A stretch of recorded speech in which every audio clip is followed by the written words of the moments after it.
Pierre-François Desmaines-Chaillé, puis j'étais allé en Angleterre à faire un voyage. Je m'appelle Guillaume Lécuyer, j'ai participé au voyage d'Angleterre 2014. Bonjour, je m'appelle Joëlle Légaré, j'ai participé au voyage d'Angleterre 2014. Bonjour, je m'appelle Laurence Desjardins et j'ai participé au voyage d'Angleterre 2014. Donc, mon moment préféré dans le voyage, c'était le musée Ripley's.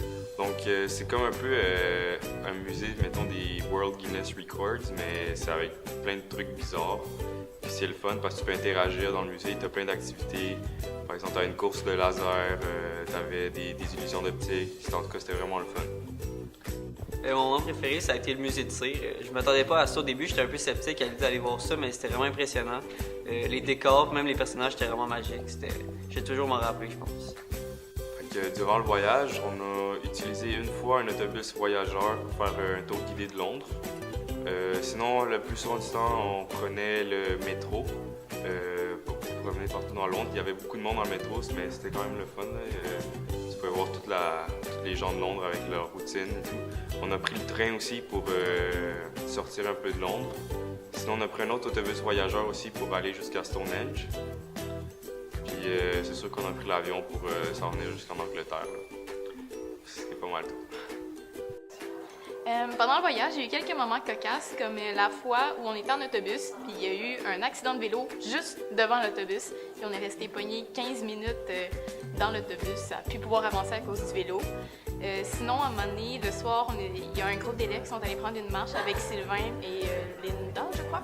Et il y a eu un petit incident avec Sylvain et une matière peu recommandable se trouvant sur le trottoir. Je vous laisse deviner c'était quoi.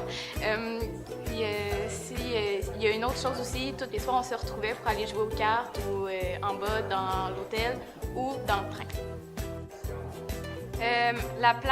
L'endroit que j'ai le plus aimé, c'est quand on est allé voir Stonehenge, parce que c'est comme une des 7 merveilles du monde, puis je voulais vraiment aller les voir. Puis c'était vraiment beau, même si c'est juste des rochers. Moi, je trouve que, tout comme l'aspect, comment c'est fait, je trouve ça vraiment beau. C'est pas mal ça. Le Belge de Noël, c'était vraiment le fun. Être avec des amis dans une chambre, c'est particulier, mais après un petit moment, on s'entend bien et on se fait un petit horaire de douche et tout ça. Les déjeuners, c'était pas très varié, mais c'était quand même bon. Puis c'est sûr qu'il manquait un peu d'eau chaude par moment, mais sinon c'était vraiment le fun, puis c'était bien. Les lits étaient confortables, on dormait bien, il n'y avait pas trop de bruit dans l'eau. En conclusion, le voyage Angleterre 2014, c'était vraiment un voyage formidable. La gang était vraiment super le fun. Les accompagnateurs étaient géniaux avec nous autres. Les paysages étaient vraiment beaux. J'y retournerais vraiment n'importe quand. Fait que, on recommande le voyage à toutes les personnes qui vont avoir la chance d'y aller en Angleterre parce que, comme je l'ai dit, c'est vraiment magnifique. Puis on a une phrase qu'on répétait pas mal tout le temps là-bas, notre phrase préférée. Mind the gap between the train and the platform.